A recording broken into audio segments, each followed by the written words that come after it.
ازاي نبتدي السنة الجديدة؟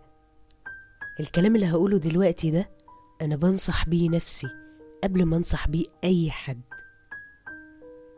حين انا هتكلم النهاردة عن مجموعة من الخطوات اللي حطيتها عشان خاطر ابتدي بيها السنة الجديدة.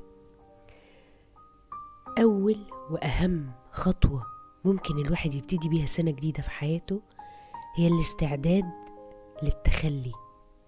التخلي عن اشخاص، افكار، ذكريات، اهداف، اعمال، اي حاجة وكل حاجة مؤذية وبتضايق ومتعبة ومرهقة ومخلية كل حاجة تقيلة حواليك وتقيلة جوا نفسك، فورا تخلى عنها.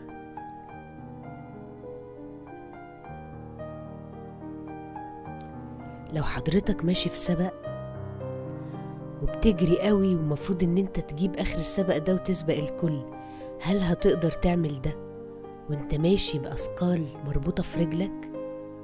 تقيلات، كل رجل فيها تقيلة، ويا سلام بقى لو كل كتف وكل ايد وعلى وسطك هتقدر توصل؟ مستحيل هتقدر تتحرك من مكانك. محدش بيتحرك إلا وهو خفيف. لذلك أهم وأفضل نصيحة توصلت ليها بعد كتير جدا جدا إنه التخلي مهم جدا زي التمسك. كل لما هيقابلك حاجة تتقلك ارميها في الزبالة فورا. الحقيقة ان انا بسبب الايمان ده او الاعتقاد ده تخليت عن حاجات كتير جدا جدا جدا.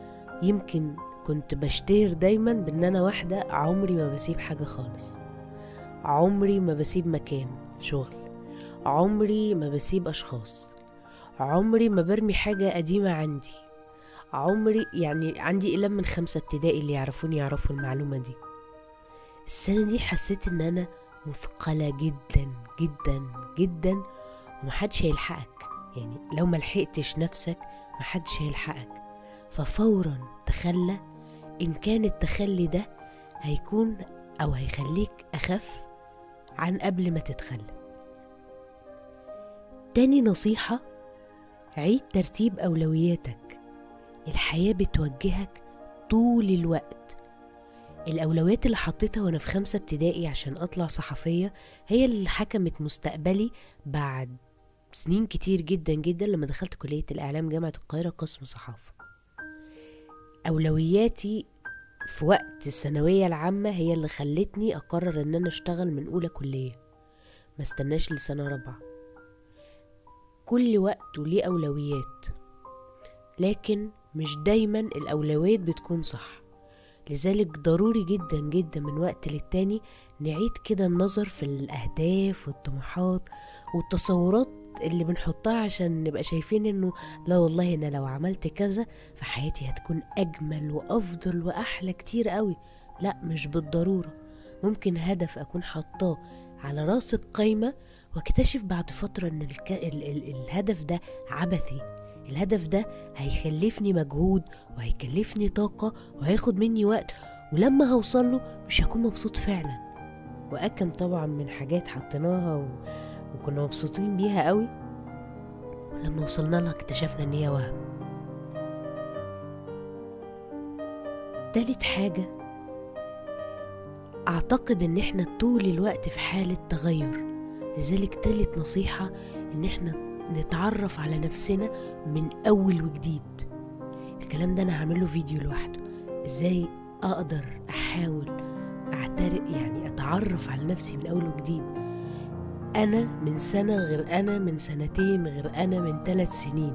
اذا ما تعرفتش على نفسي باستمرار وطول الوقت احاول اشوف زي الموبايل كده التحديثات اشوف الفيتشرز الجديدة اللي نزلت عليا، الحاجات اللي بطلت استحملها، الحاجات اللي اتعلمتها وبقيت اقدر ان انا يبقى ليا صبر عليها. طول الوقت لازم ابص لنفسي من اول وجديد واتعرف كده على الكائن اللي يمكن عينينا بصة لبره مش بصة لجوه. يعني نظرنا واتجاهه هو لبره مش لجوه، فاحنا بنشوف كل حاجة في الدنيا الا نفسنا. فلذلك بنصح نفسي وبنصحكم في السنة الجديدة ان احنا نبص لنفسنا من اول وجديد ونشوف انا مين. رابع نصيحة،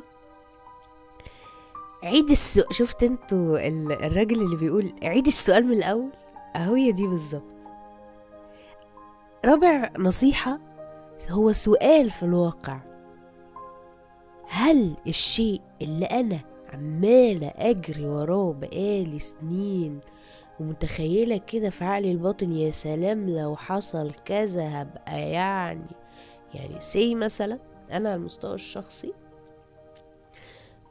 كانت اكتر حاجة مخلياني حاسة انه انا اكتر حاجة عايزاها في حياتي ان انا اخد جايزة كبيرة جدا جدا جدا تحسسني بالتقدير اللي افتقدته في اماكن شغل كتير. والحكاية دي حصلت 5 مرات ورا بعض، 5 مرات باخد جوائز كبيرة جدا ومهمة، وفي الاخر بوصل لنقطة اللي وبعدين. فهنا اكتشفت انه ماشي انا هبقى مبسوطة بس ده انبساط وقتي، لكن هل ده هدف انا امشي وراه او هل دي حاجة انا ركز عليها؟ لا. فهل النصيحة الرابعة بقى، هل سيجعلني هذا سعيد حقا؟ يعني الحاجة اللي انا قاتل نفسي عليها وهموت ده فعلا يخليني مبسوط؟ 5 نصيحة ودي انا قررت اعملها السنة دي واول مرة اعملها في حياتي، ان احنا نحط عنوان للسنة الجديدة. يعني مثلا عام التخلي، ده كان السنة اللي فاتت بالنسبة لي انا، مثلا ده كان عنوان السنة، واعتقد ان انا حطيت العنوان بعد ما السنة خلصت مش قبل ما السنة تبدأ. فلذلك اعتقد انه مهم ان احنا نحط عنوان للسنة، زي مثلا عام الجبران. السنة دي انا هجبر بخاطر نفسي وهجبر بخاطر اللي حواليا، وهكون انسان واخد الصفة من صفات ربنا سبحانه وتعالى وهي الجبر. انا هجبر عشان اتجبر مثلا. او عام النجاح، او عام الدلع. انا السنة دي هدلع نفسي، مش هحرم نفسي من حاجة، كفاية حرمان وشقة بقى. طبعا ده مش متاح قوي مع الأزمة الاقتصادية الفظيعة، لكن يعني هو نموذج للعنوان اللي احنا ممكن نتكلم عنه يعني للسنة الجديدة. واخر حاجة بقى بنصح بيها نفسي وبنصح بيها اي حد في الدنيا، ان انت تقيم نفسك عند النقطة اللي تستحقها، مش عند النقطة اللي الناس شايفاك تستحقها، مش حيث أقامك الناس. انت أدرى من كل الناس انت عاوز ايه، تقدر على ايه. انت بس المسؤول عن تطويع كل الظروف والإمكانات والتفاصيل عشان تصنع عالم يشبهك، عالم خاص بيك مش شبه أي حد تاني في الدنيا. يا رب تكون النصايح دي كانت مفيدة، ويا رب 2024 يكون عام عامر بالإنجازات والسكينة والتعرف على الذات، لأن ده أو دي كلمة السر ورا كل حاجة حلوة ممكن تحصل في حياتنا بعد كده. أشوفكم على خير الفيديو الجاي.